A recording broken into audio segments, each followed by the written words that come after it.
Hello, ladies and gentlemen. Hope you're all having a great and wonderful day. Well, what we have here is another Kamala Harris downfall, where it seems that the Trump campaign is really going for the neck of Kamala Harris, as things are not going too great for her. Because it just seems that whenever she's trying to do something or whatever, she gets this one big giant pitfall that she gets in, and she has to climb back out, and then once she walks a few more steps, she falls again, and she has to climb back out. It's a constant trend with this woman here, and here's what we have here with this story.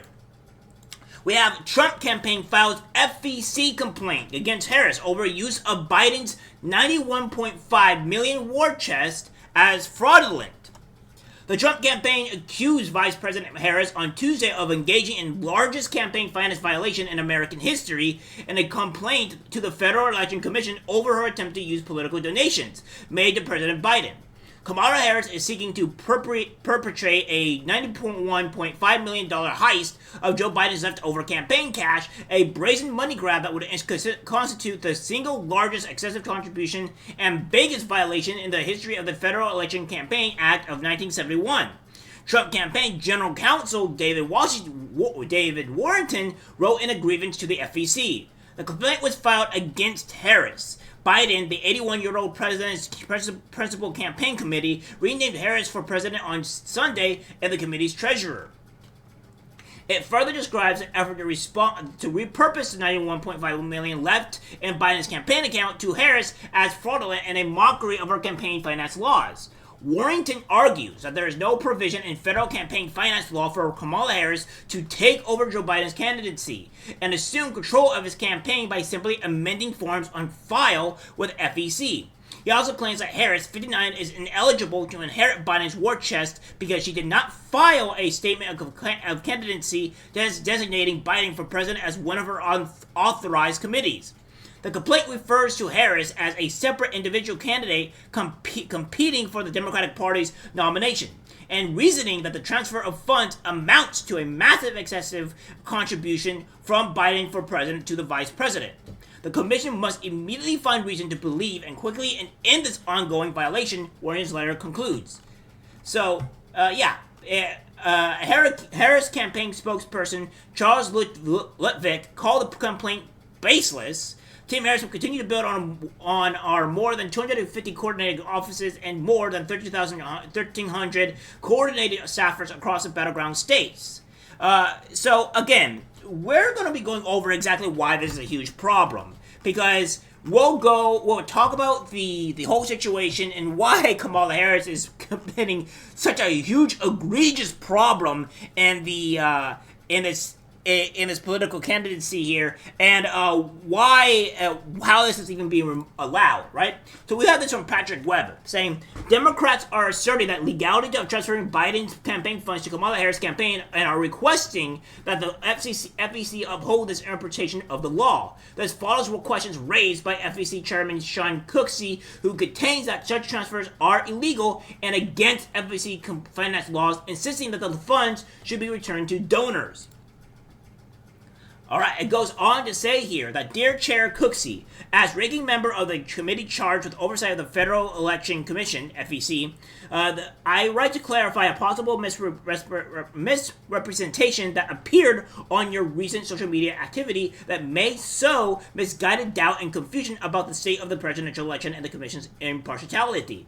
On July 21st, 2024, in light of President Biden's patriotic decision to prioritize the well-being of the nation over his own political ambition, you posted on X, formerly known as Twitter, a contentless quote from the 11 FCFR. A reasonable observer could interpret the post, for which you provided no explanation or analysis, as to imply that Vice President Harris may not be entitled to the finances from a campaign for which she has been named candidate for almost 4 years. She has not been named candidate as almost 4 years, so I don't know where they're going with this. Further, your comments on National Public Radio yesterday morning seemed to invite the administrative challenges and litigation concerning this issue, which is unnecessary given the clarity of the law and will, if done for purely partisan purposes, increases the acrimony and division in our political system. So yeah, this is what they're talking about here, right? And we're not going to go through the full thing here because I want to make this video not super incredibly long. And we have this here with the Hill saying Republican FEC chair suggests Harris may not get Biden war chest. Sean Cooksey, the Trump-appointed chair of the Federal Election Commission, suggested Monday that Vice President Harris may not be able to access the millions of dollars remaining for President Biden's campaign, which many campaign finance lawyers say is rightfully hers. Biden shook up the 2024 presidential race Sunday when he dropped out and made concerns about his age and mental acuity and endorsed his vice president. The campaign had just under $96 million in cash on hand, and as of June 30th, according to its most recent report to the FEC, and filed paperwork to change its name from Biden for Harris president, Biden for president to Harris for president within hours of the president's decision. Before the campaign filed to change its name, Harris was listed as a candidate alongside Biden on his paperwork with the FEC. Campaign finance lawyers previously told the Hill that Harris would be able to access the funds if she becomes the nominee. Democrats have started to coalesce behind Harris, but Cooksey called the situation complicated and suggested it would be a challenge in the agency and at the courts. I think it's really complicated is the short answer, Cooksey told Morning Edition and NPR. What he's attempting to do is to give his entire committee the cash and all the assets over to another person. I think he's going to have to go through a process with the FEC. I expect there's probably going to be a challenge to that at the agency and probably in the courts as well. Democratic Commissioner Adar Ledenbaum, who chaired the commission last year, pushed back on the suggestion that Harris would not be able to access those funds. It's quite clear Vice President can continue using the campaign committee and its funds, Ledenbaum told The Hill.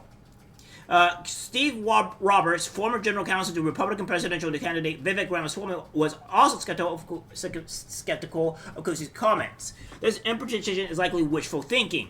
Since the declarations of a candidacy for 2024, the reasonable interpretation is that the Biden campaign committee is a shared one between Harris, Biden, and perhaps uniquely so because they are incumbents. Otherwise, in 2020, Trump Pence wouldn't have shared a committee, but would have set up separate committees and had their own contribution limits, he explained.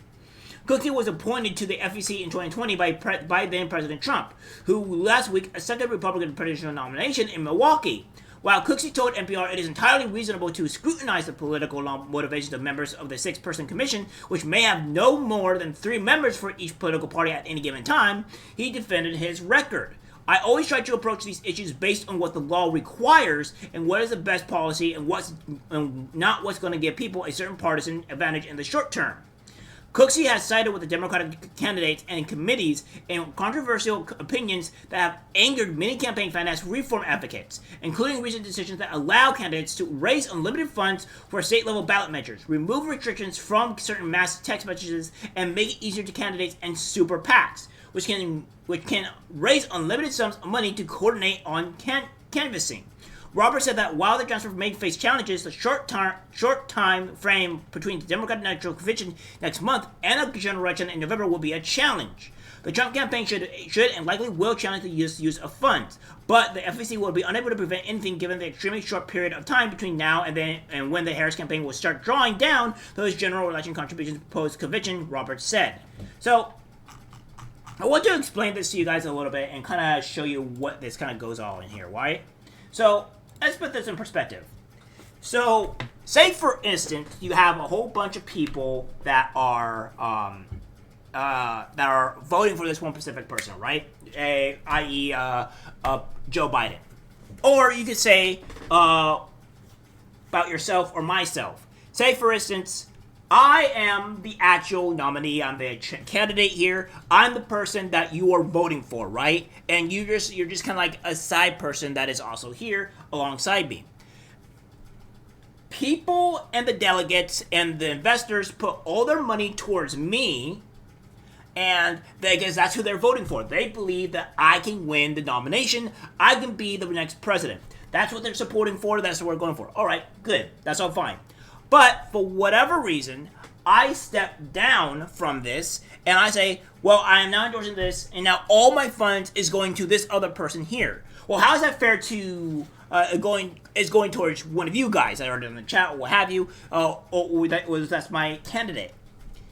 how is that fair? Because you were not voting for... the people were not voting for you guys or what have you to become president. They were voting for me to become president because they thought who was going to win. So all my money is being redirected to this other person that I did not support, that I did not believe in, that is going to win the presidency, and they're allowed to use my money. No, that's insane. The Democrats are playing a dangerous and stupid game here, and this is something that needs to be talked about. I think the matter of fact is this is complete stupid. I think this has got a huge problem for Kamala Harris and down the road. This is the reason why I say Kamala Harris keeps on walking and walking and walking, but every couple of hours or couple of days, she falls into a pit and tries to climb back up, only to walk into another giant pit that she has to walk out from. And this has been constant over and over again with Kamala Harris. So if her money is currently frozen and she's been getting funds from somebody else that nobody else really believed that believed that person was going to win the presidency, but not her, then that's a huge problem. Especially since she was just installed in here for whatever reason, so that because Biden was losing and they wanted somebody else without the actual DNC starting and then people selecting and voting for who they want for president. So that's a huge problem, right? That is a problem. And so the funds are going to people that are going to someone that they don't believe, that they didn't believe was going to be the person that they're going to be voting for, all right? That's just straight up what it is.